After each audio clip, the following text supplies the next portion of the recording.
Number 3. Jali Rainwalker.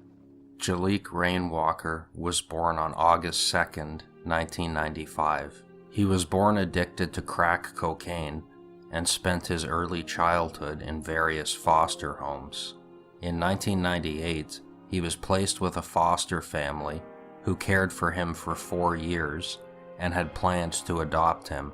They described Jali as intelligent but troubled and said they had to give him up after he attacked their 7-year-old daughter. Jali was then placed in the care of Stephen Kerr and Joycelyn McDonald, who eventually adopted him. Kerr and McDonald lived in rural Washington County, New York. They lived a non-traditional lifestyle, describing themselves as environmentalists who lived in a home without running water and electricity powered by a generator, which usually only ran for a few hours a day. In addition to Jali, the family had 3 biological sons and 1 adopted daughter. In 2007, Jali was 12 years old and had lived with Kerr and McDonald for 5 years.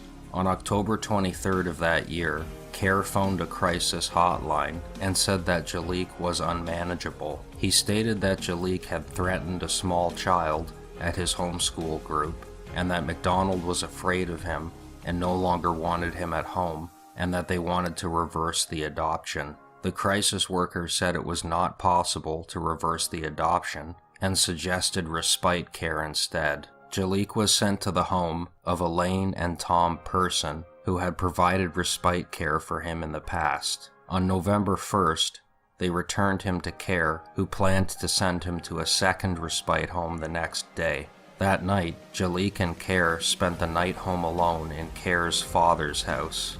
When Kerr woke up at 7:30 a.m. the next morning, he discovered that Jali was gone. He found a note from Jali which read, "Dear everybody, I'm sorry for everything. I won't be a bother anymore. Goodbye, Jali." Kerr reported his son missing shortly before 9 a.m.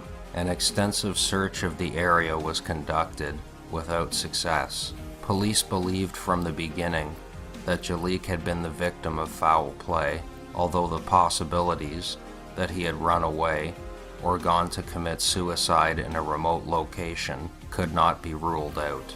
In January of 2008, police named Kerr as a person of interest in Jali's case. McDonald had taken and passed a polygraph test in relation to Jali's disappearance, but Kerr had refused to take one, claiming that he had a medical condition that would make the test unreliable. Police stated that they had obtained surveillance footage showing Kerr driving around the nearby town of Greenwich on the night of November 1st, at a time when he had claimed to be home in bed, and they stated that cell phone records proved that he had taken a different route home than he said he had. They executed a search warrant on Kerr's father's home, where Jali had been staying on the night of his disappearance, but no evidence was found during this search. Elaine Person, several of Jali's former foster parents, and Jali's adoptive maternal grandparents started a website to publicize his case. Both Elaine Person and Jali's adoptive maternal grandmother, Barbara Reilly, have publicly stated that they believe Kerr is responsible for Jali's disappearance. Reilly stated that Kerr had anger issues and had once dunked Jali in a creek as punishment for misbehavior.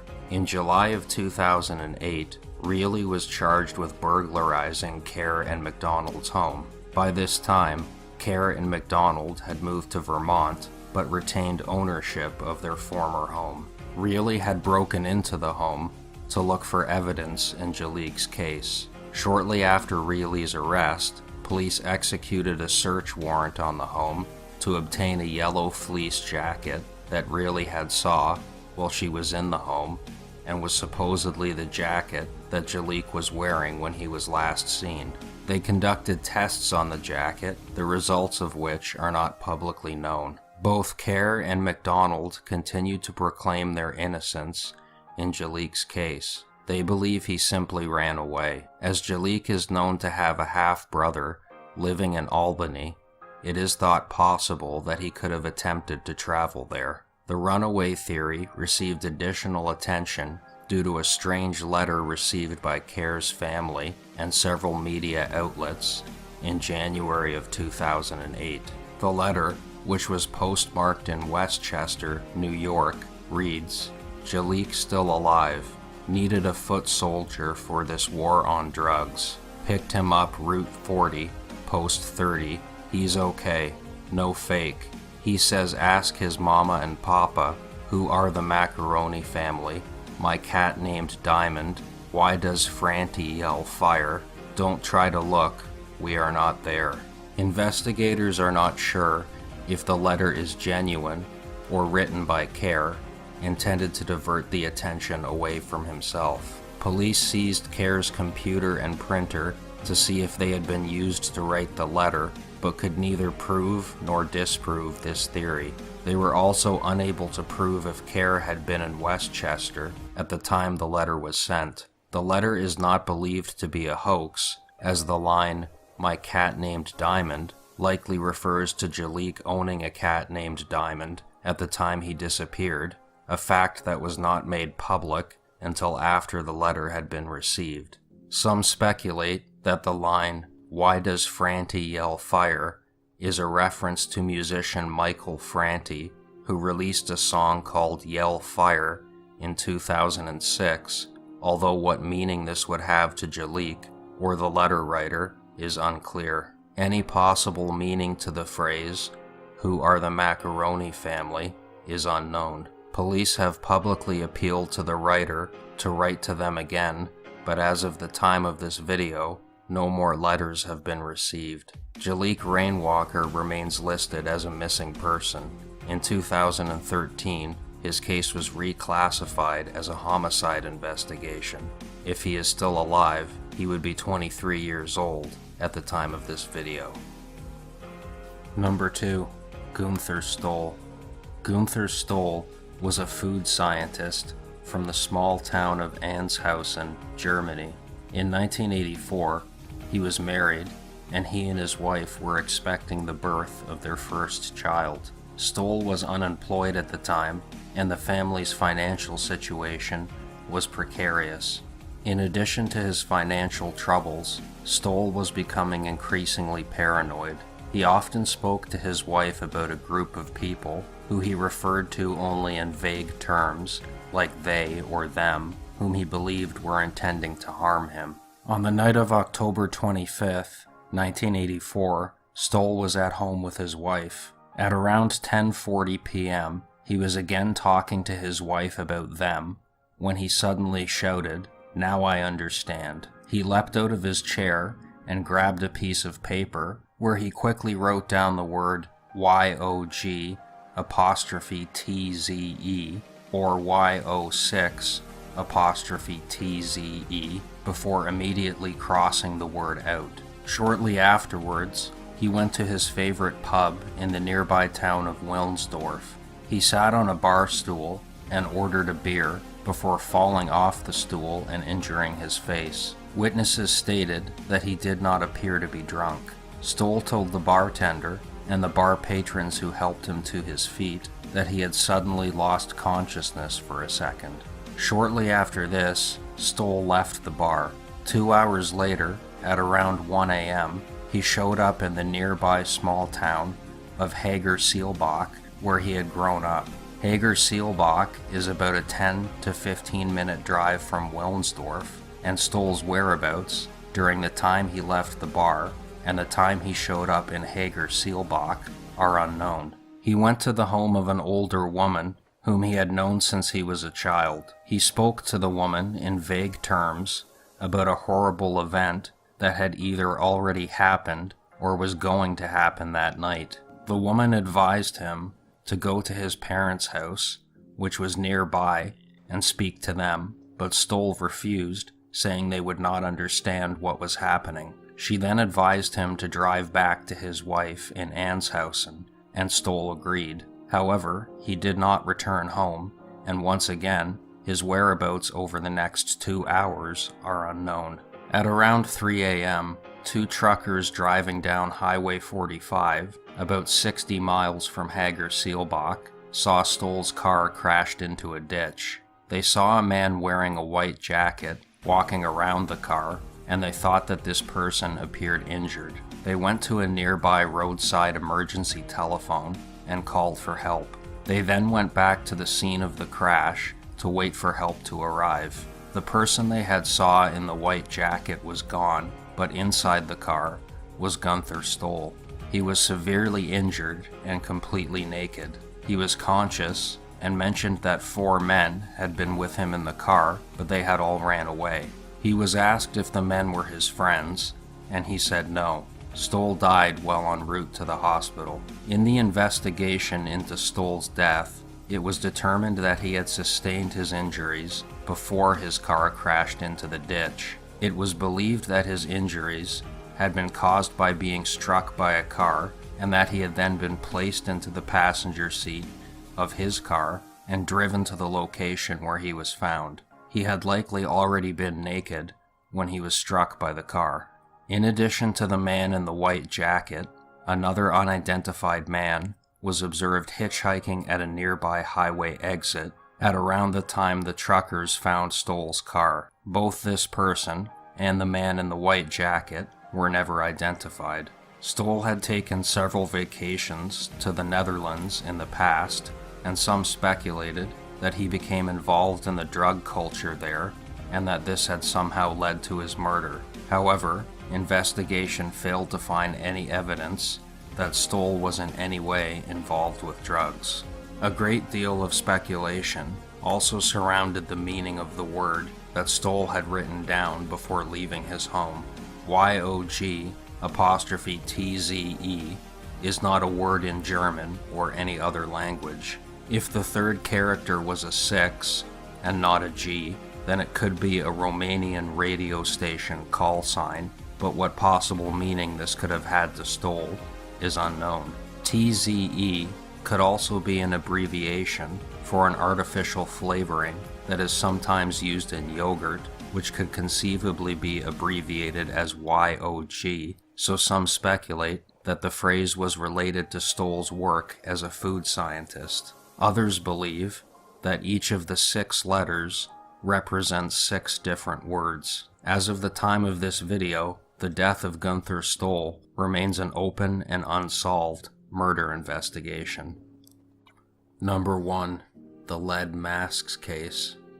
Niterói is a municipality in Brazil which lies across Guanabara Bay from Rio de Janeiro, and it is the location of one of the most unusual unsolved mysteries in Brazilian history. On the afternoon of August 20th, 1966, an 18-year-old man flying a kite on Vintame Hill in Niterói discovered the bodies of 2 men.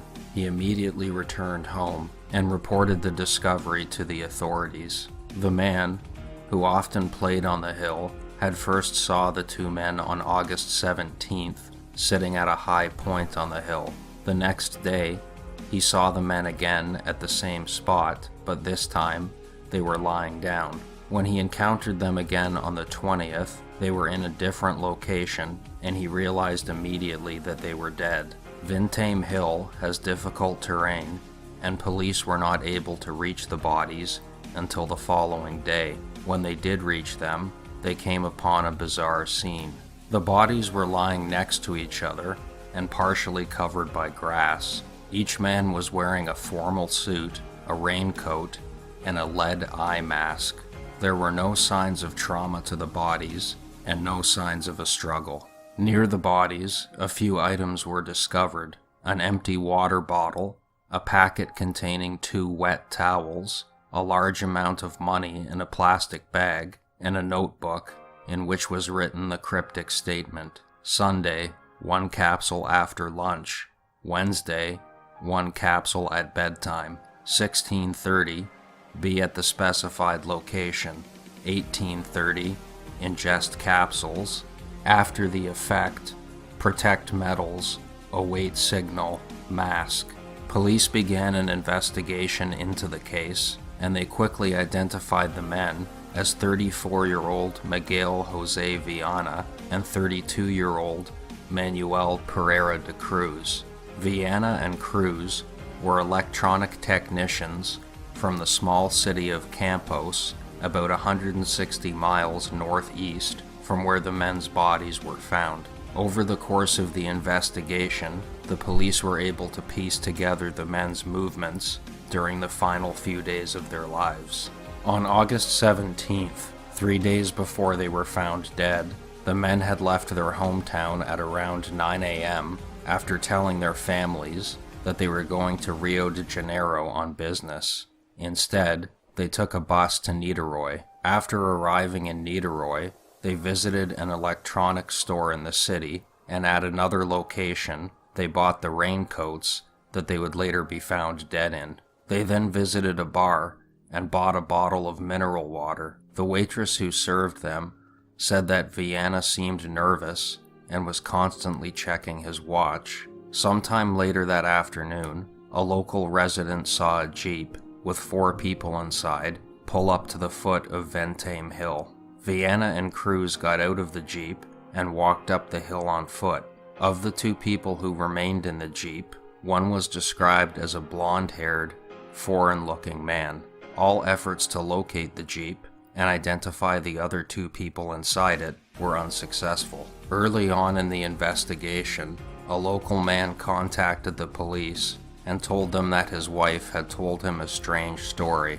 On the night of August 17th, his wife had told him that she and their children were driving home, and at around 8 p.m., they had witnessed an orange, disc-shaped UFO hovering over Ventame Hill. Several other local residents reported sighting this object on the night of the 17th as well. Because of these sightings, and the cryptic note found with the men, some speculated that the men had died while attempting to make contact with aliens. Another theory was that the men had been struck by lightning. There was a violent thunderstorm in the area on the night of August 17th, and some speculated that lightning, coupled with overactive imaginations, had led to the UFO sightings. The problem with this theory is that the men's bodies did not exhibit any signs of the trauma which would have occurred with a lightning strike. Unfortunately, other than being unable to detect any obvious signs of trauma, nothing much useful was learned from examining the men's bodies. The local coroner's office was understaffed, and so by the time they were able to conduct toxicology tests, the men's remains had decayed too much to learn anything useful. About a year after the incident, the men's bodies were exhumed so that more advanced testing could be done, but nothing useful was learned from these tests either. While they were unable to explain how the men had died, through their investigation, police may have found an explanation as to why the men had been on the hill in their strange attire. Incredibly, the initial speculation that the men had died while attempting to make extraterrestrial contact had likely been true. On August 26th, police arrested a friend of the 2 deceased men, a man named Eliseo Gomez, on a charge of making contradictory statements. Cruz's widow had told police that her husband had an argument with Gomez shortly before his death, which is likely why police wanted to speak with him. Gomez told police that he and the 2 dead men were members of a secret society of scientific spiritualists. He said that the 3 of them had regularly attended seances and had corroborated on electronic experiments aimed at communicating with aliens from Mars. He said that on June 13th of that year, Viana and Cruz had invited himself and some other members of their group to a nearby beach to witness the results of one of their experiments. When Gomez arrived at the beach, he saw an intensely luminous object descend from the sky and hover over the shoreline for about 5 minutes, when it slowly rose back into the sky, at which point there was a blinding flash and a massive explosion. Police weren't sure what to make of Gomez, but they were able to ascertain that he and others he had identified as members of the group were all in Campos on the 17th through the 20th of August, and thus were not directly involved in the men's deaths, nor were any of them the two unidentified people seen dropping Vienna and Cruz off at the hill on the afternoon of the 17th. At around this time, investigators located a report from 1962, 4 years prior to the event, which was eerily similar to the deaths of Vienna and Cruz. A TV technician named Hermes Luis Fatosa was found dead on Cruzeiro Hill, which is around 175 miles from the hill where Vienna and Cruz died, and 85 miles from their hometown of Campos. Like Vienna and Cruz, Fatosa was found dead without any apparent sign of trauma or a struggle, and he was also wearing a lead mask. Investigations at the time of his death revealed that he had gone to the hill to experiment with psychic abilities that would have allowed him to pick up radio and television signals without the use of electronic means, only through the power of his mind. It is not publicly known if investigators were able to connect Fatosa to Vienna and Cruz's group of scientific spiritualists, nor is it known if investigators were able to determine Fatosa's cause of death. In 1969, the lead masks case once again made headlines in Brazil when a man named Hamilton Benzani allegedly confessed to being involved in the incident. Benzani was a career criminal who was already serving a 50-year sentence in a Sao Paulo prison. According to Benzani, he was approached while in Rio de Janeiro by 3 criminal associates who told him they wanted him to do a job for them in Niterói, which would yield a large amount of money for all 4. The 4 went to Niterói, where they then went to a spiritualist center run by a voodoo woman named Helena. Vienna and Cruz were already there, and Benzani's associates indicated to him that these were the targets. During conversation, Vienna and Cruz told Benzani that they were on their way to Sao Paulo and they were carrying a large amount of cash in a briefcase as they planned to buy electronics and a new car once they arrived in Sao Paulo. Benzani and his 3 associates then somehow convinced the men to leave with them, and the group drove them to the foot of Vintame Hill. His 3 associates then led Vienna and Cruz out of the car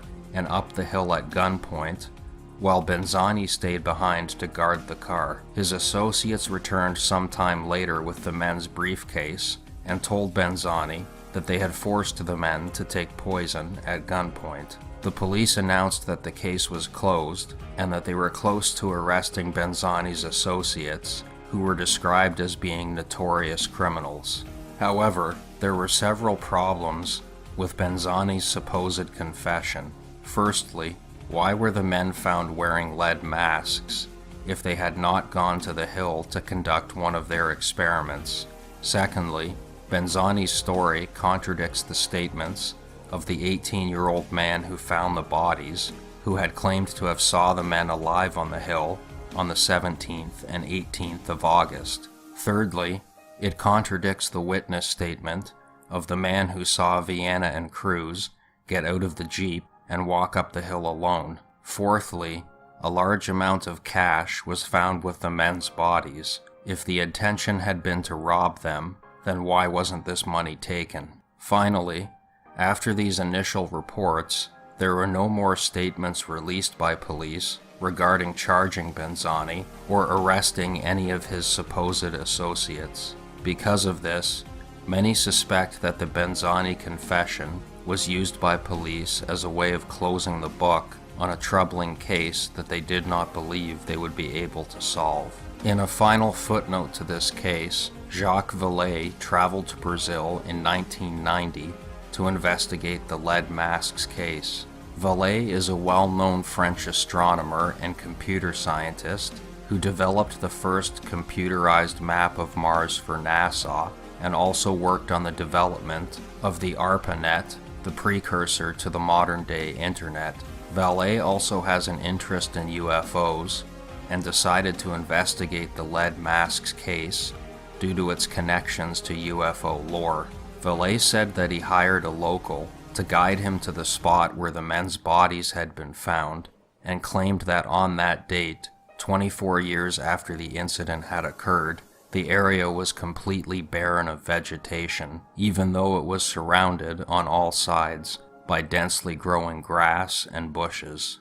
While Brazilian authorities consider the case closed, many around the world still wonder what really happened that day on Vintame Hill. Thanks so much for watching today's video. Hopefully you found it interesting. If you did, please give it a like. Check out my other videos for more content just like it. And if you haven't already, subscribe. Thanks for watching.